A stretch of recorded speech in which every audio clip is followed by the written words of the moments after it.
President DeGioia, Provost Groves, Dean Gillis, distinguished guests, graduating students, families, and friends.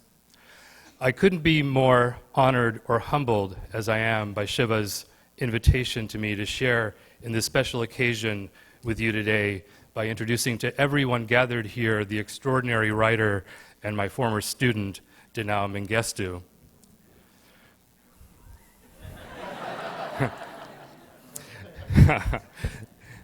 Dinao was born, actually I'm going to have to put my glasses on there.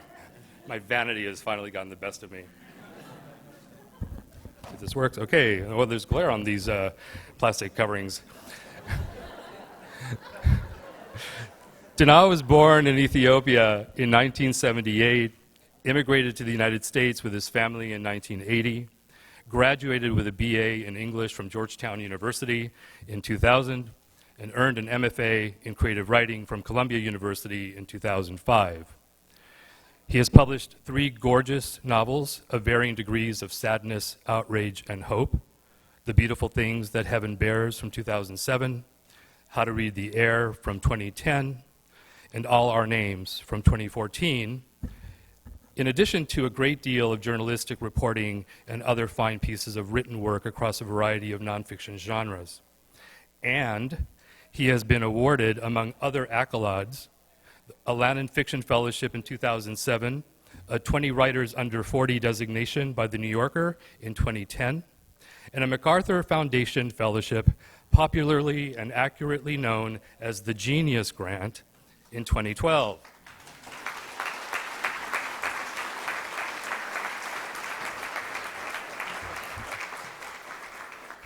Way to go, Dinao. Nice job of making at least one of your professors feel deeply inadequate about his own meager accomplishments.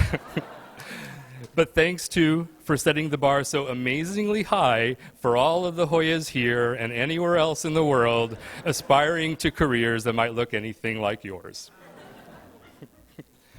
Humility is always a gift. Okay. Dinao has also been a frequent visitor back to Georgetown in recent years, twice as the featured writer for our Marino first-year academic workshop, and from 2012 to 2015, he was our Lannan visiting chair in poetics, teaching fiction writing to dozens of Georgetown students, lucky enough to have had him as a teacher. But did I mention that he was my former student back in the day? The day, to be specific, I'm just going to have to do this like this, was the fall semester of 1999. That's the first Prince reference I'll make. You all right? Rest in peace, Purple God. You were a gift to my generation.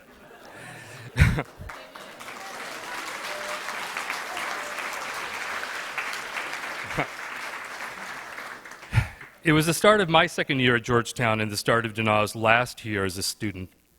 He was, if memory serves, the only undergraduate brave enough, or perhaps reckless enough, to take a graduate seminar with a relatively new, still untested professor of U.S. Latino literature with a reputation already for inflecting what otherwise seemed like tame enough courses in a minor, if exotic, literary canon with some unpleasant and distracting conceptual elements with names like deconstruction and critical race studies and queer theory.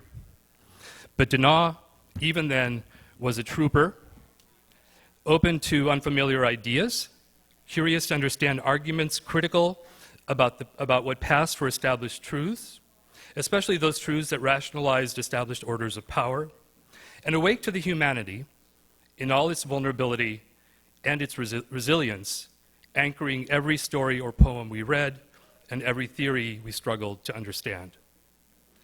That fall was also the first semester that I taught as a quite publicly out bald person, having begun a 6-month round of chemotherapy for the non-Hodgkin's lymphoma, with which I'd been diagnosed the summer before, and which I would continue battling until the summer of 2003, when it finally went into remission for good.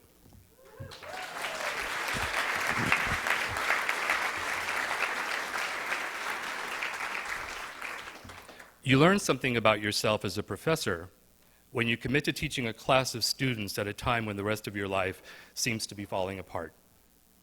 Dana and his peers were very much my human anchor then, protecting me in my quite obvious vulnerability, while also offering me the opportunity I needed to step out of my ailing self and to find the much more solid and durable core of my teaching self.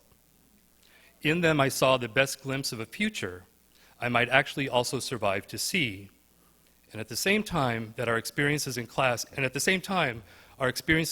were all about the work at hand, the art and the thought that I could be the first to share with them, and the responses from them to that art and that thought, responses that challenged my own mind never to settle on just my own conclusions, and always to accept the strong possibility that my students might actually be smarter than me. So here we are today, in 2016, miraculously so, for so many reasons, at a Georgetown in many ways the same as the one Dana and I knew in 1999, but in many ways quite different, a quite different Georgetown. A Georgetown where an out queer professor can introduce his brilliant, accomplished ally student, where one immigrant American child who now chairs a nationally prominent Department of English can introduce another immigrant American child who now bears the title of genius for his extraordinary work in English, to this eminent and eminently diverse collection of our present and remarkable humanity, gathered here as we are for this thing called life. That's my second Prince reference.